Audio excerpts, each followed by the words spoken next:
Baik pemirsa, kembali lagi di Saburai Talk, masih dengan tema menanti solusi banjir Kota Metro, dan masih bersama ketiga narasumber kita. Kita masih berbincang dengan tiga narasumber kita, dan kita beralih ke Pak Wali sendiri. Tadi kita sempat membahas juga dengan Dinas PUTR dan juga Bapeda Pak Wali, bahwa banyak stakeholder yang terkait ya. Jadi untuk lintas stakeholder sendiri itu seperti apa Pak Wali? Jadi infrastruktur itu pertama kali adalah PUPR, yang kedua Perkim, yang ketiga DLH, yang keempat Dishub. Tapi tidak terlepas pada 4 ini saja. Jadi kalau kita berbicara mulai dari proses perencanaan, jadi di Bapeda tentu merencanakan dengan baik. Itu yang saya harapkan ke depan. Jadi kita itu maju ke depan, tidak bicara masa lalu. Hanya saya bercerita, dulu saya di sini. Sebelum era Bapak itu sudah terjadi ya Pak? Zaman kecil itu sudah. Ya, begitu dilantik, kena 2 kali saya. Banjir pada bulan Februari dan bulan Juli kemarin sekitar dia lupa. Nah kemarin di tanggal 23 Oktober. Jadi itulah alam saya bilang. Bagaimana kita mensiasati tentu upaya-upaya ini yang harus kita lakukan. Maka kita mengajak semua, tidak hanya di pemerintahan saja. Kita berbicara tentu dengan eksekutif, legislatif, Forkopimda kemarin kita mengajak juga untuk gotong royong dengan masyarakat. Saya turun ke bawah terus untuk mengajak mereka apa? Melakukan pola hidup yang baik, menjaga lingkungan. Saya tekankan kepada camat dan lurah. Ya, ini sekarang giat-giat semua ini, yang bekerja semua OPD, semua stakeholder di pemerintahan ini bekerja semua, tidak yang tidak bekerja. Semua OPD, Forkopimda terkait ya Pak Wali? Terkait semua, kemudian masyarakat bekerja. Saya lihat, saya turun kemarin ke Karangrejo, di titik perbatasan antara Lampung Timur dengan Metro, itu ada aliran bunut juga, kita bersama-sama dengan lurah. Jadi setiap waktu kita punya grup. Jadi bagaimana upaya yang kita lakukan saat ini dekat ini, kenapa curah hujan ini akan tinggi? Jadi nggak mungkin tertangani secara instan demikian. Maka program di 2023, saya yakin kita bersama akan menyelesaikan permasalahan-permasalahan yang ada. Sistem drainase mulai dari hulu hilir yang terintegrasi dengan balai besar, kita bersama-sama kita harapkan balai besar memperbaiki anatomi yang rusak dari apa? Dari sungai-sungai yang ada. Saya bilang topografinya masih oke. Tapi kalau tidak rusak. Yang lainnya adalah bagaimana pembangunan. Karena tidak lepas juga Metro ini kan berkembang. Jumlah orang bertambah, lahan semakin tidak bertambah. Nah, saya kira ini juga menjadi perhatian. Maka TKPRD dalam perizinan harus melihat, jangan sampai pembangunan itu merusak lingkungan. Kalau kita lihat di beberapa tempat, DAS 3 itu sudah ditutup. Banyak sekali yang kita lihat. Ya saya kira itu, ayo kita bersama bergotong royong secara teknokratik. Kita dari serahkan pemerintah benar sekali. Teknokratik kita pelajari identifikasinya, kemudian melakukan asesmen yang baik, mengeluarkan rekomendasinya apa. Jangan lupa berbasis risiko. Selalu saya sampaikan hal-hal seperti ini. Dan jangan lupa juga seberapa jauh kemampuan Kota Metro. Itu yang paling penting. Maka berkomunikasi juga dengan pusat. Dalam hal ini kan menyelamatkan masyarakat. Sama dengan pandemi COVID-19 kan kita bisa. Kenapa? Karena dukungan yang besar sekali, kerjasama yang hebat, kemudian sistem yang baik, berdasarkan evidence base yang ada, dan koordinasi dari mengkoordinir dengan baik, turun ke bawah melihat benar, ini penting. Kalau saya nggak melihat benar, saya nggak tahu. Makanya saya berani menyampaikan bahwa saya tanya, ini sudah berapa lama tidak diperlakukan dengan baik, saya bilang untuk 2 sungai besar ini, Bunut, Batanghari, 15 tahun. DAS 2 kita lebih dari tahun 90. Ada tulisannya di beberapa, saya lihat kemarin di kampus itu misalnya contoh. Dan sudah lebih dalam ada tulisannya 93 dibangun. Saya kira kita akan selesaikan insya Allah dengan dukungan semuanya. Dari berbagai macam stakeholder dan juga pihak-pihak terkait, kita akan bisa. Ini kota kita, saya kira kita sayang kota ini. Siapapun juga yang merasa sayang dengan kota ini mesti akan berupaya. Saya kira ketika kita melihat benar-benar ke bawah, dan di situ ada titik-titik yang saya sampaikan kemarin ke semua. Tolong selesaikan di titik-titik yang masyarakat di beberapa bantaran itu diselesaikan. Jangan sampai artinya menyusahkan masyarakat. Saya kira itu yang penting. Dan menariknya tadi Pak Wali, kita lihat di videonya dan langsung turun lapang sendiri ya Pak ya, melihat kondisi dari kondisi banjir itu seperti apa dan di titik-titik mana yang harus dibenahi ya Dan Pak Wali. saya melihat bukan sebentar, mulai dari hujan, ini masih hujan gitu loh. Saya pantau betul, kita lihat betul mulai dari hulu sampai hilirnya. Saya lihat, saya perhatikan betul, maka saya bilang tadi kan, saya bisa menemukan beberapa permasalahan yang kita godok bersama di pemerintahan. Maka saya kira nanti bersama-sama dengan eksekutif, legislatif, kita akan bicarakan untuk menyelesaikan penanganan masalah ini. Infrastruktur, lingkungan, membangun. Saya minta juga kepada masyarakat, ya apa yang disampaikan semua, saya kira dari Ketua DPRD juga, tentu ya masyarakat itu mau ikut aturan, hukumnya, taat asas dan kepatutan. Betul. Siapapun juga yang di sini, ya, juga pemerintah dalam hal ini. Begitu ada permohonan perizinan, ya dilihat, ya analisa dampak lingkungan, jangan diberikan demikian saja. Dan masyarakat juga, masyarakat, saya pikir sekali lagi semua masyarakat sadar kok. Saya tanya ke masyarakat, kenapa kok ini tertimbun? Karena kita sudah lama nggak gotong royong. Kangen mereka digerakkan gotong royong. Alhamdulillah, terima kasih kepada semua Forkopimda, kemarin bersama-sama kita gotong royong menunjukkan masyarakat, dan ini nggak boleh terhenti. Budayakan untuk gotong royong seminggu sekali, saya kira. Mudah-mudahan jadi pahala yang besar. Amin.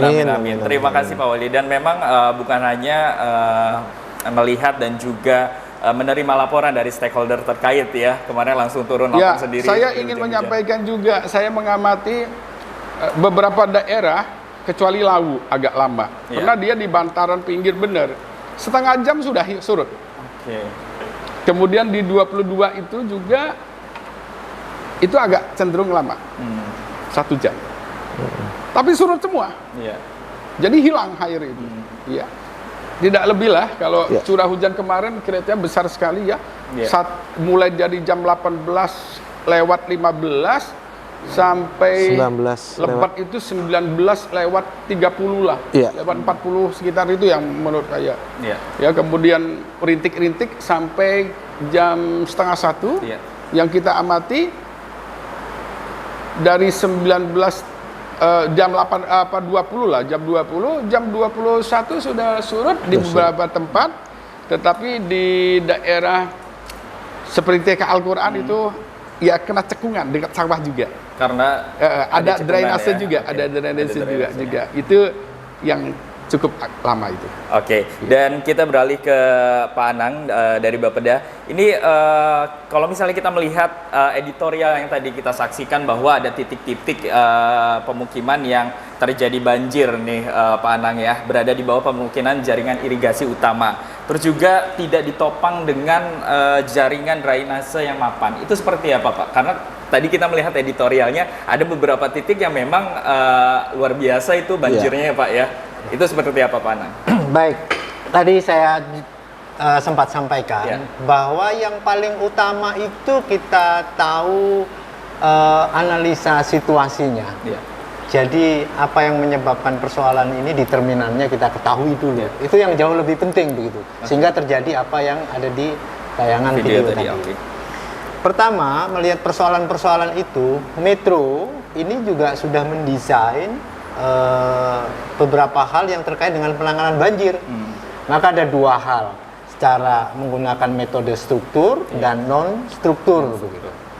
Jadi terkait dengan sistem drainase itu bagian dari metode struktur yang juga kita bagi menjadi 2, bangunan pengendali banjir, kemudian yang kedua sistem perbaikan dan pengaturan sungai itu.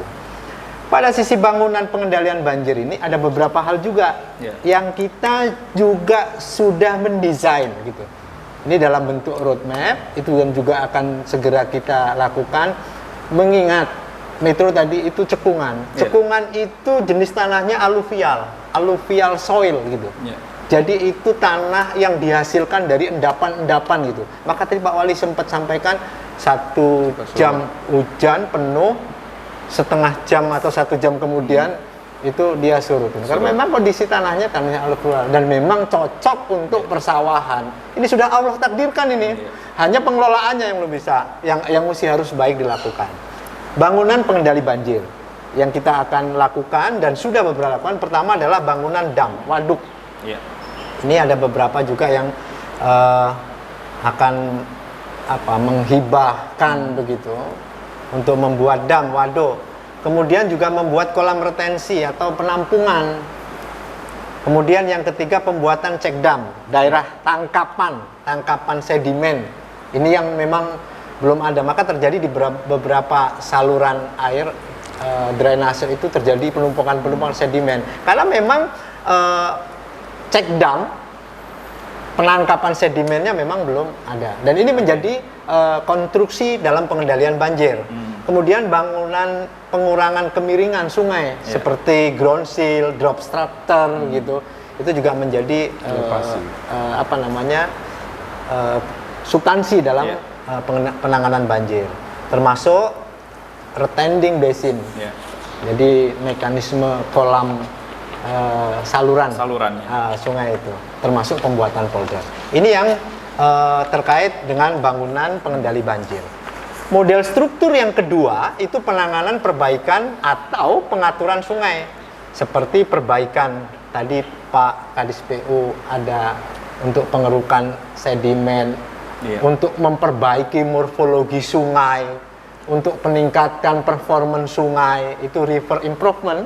Itu juga kita segera berkoordinasi dengan penguasa DAS yang ada di Metro itu, yaitu di provinsi.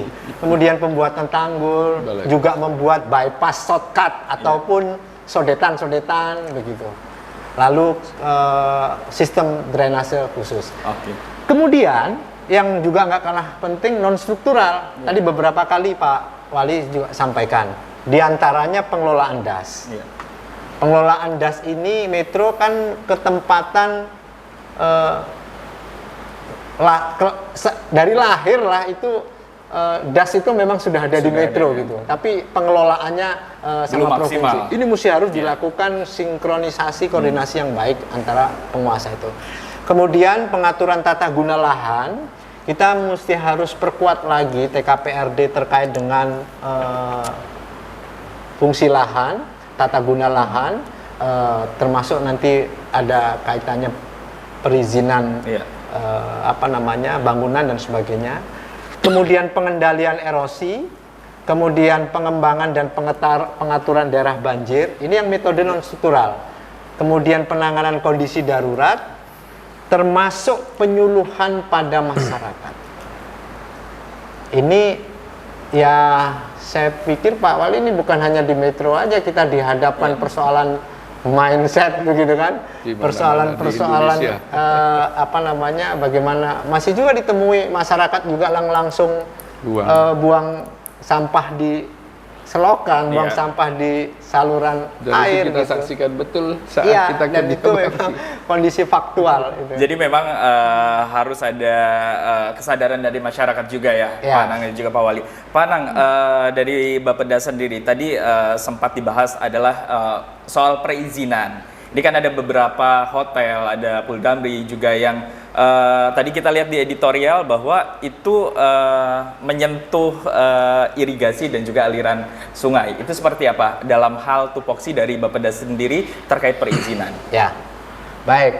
Ini banjir ini kan bukan disebabkan karena kemarin sore orang buang sampah juga kan. Ini juga persoalan yang secara kumulatif baik law enforcement-nya begitu. Ini kalau kaitannya sama Bapeda ini terkait dengan RT/RW, tata ruang. BKPRD, TKPRD ini yang juga mengingatkan kepada kita juga mesti harus benar-benar diterapkan betul persoalan perizinan itu. Masih juga dijumpai orang membangun juga tidak memperhatikan sistem drainase gitu. Jadi ke depan ini juga TKPRD akan lebih kita optimalkan kembali. Oke, baik Pak Nang. Beralih kita ke Pak Robi. Pak Robi, ini kan kalau misalnya kita lihat musim-musimnya curah hujan yang tinggi ya, di November, Desember hingga Januari. Ini dari PUTR sendiri, langkah-langkah dalam jangka dekat untuk mengendalikan banjir yang ada di Kota Metro sendiri seperti apa? Ya, seperti yang saya sampaikan di awal tadi, beberapa kegiatan tadi sudah ada 5 titik lokasi yang kita normalisasi, juga ada lokasi-lokasi yang belum termasuk di situ. Kita lakukan secara manual, tenaga manusia, kita lakukan pembersihan saluran, kita normalisasi. Nah, di sini juga sama semangat dari Pak Wali, kita mengharapkan kerjasama dari masyarakat, masyarakat sekitar, bersama Pamong, Pak Lurah, Pak RT. Jadi kita sama-sama gotong royong, kita membersihkan kondisi lingkungan atau saluran yang ada. Tentunya kalau tidak bisa diselesaikan semua oleh kita, tapi kalau masyarakatnya sendiri apatis, tidak mau, ini ya sulit. Cuma artinya dengan situasi seperti ini, dengan kondisi di kita juga terbatas, mungkin SDM ininya, kita harapkan partisipasi masyarakat. Jadi partisipasi masyarakat, Forkopimda yang juga turut serta, dan memang lebih besar keluarga ya Pak. Keluarga, melakukan itu semua ya. Jadi untuk kita, dari kita untuk kita ya. Baik pemirsa Saburai TV, nanti kita akan berbincang kembali dengan ketiga narasumber kita terkait menanti solusi banjir Kota Metro sesaat lagi.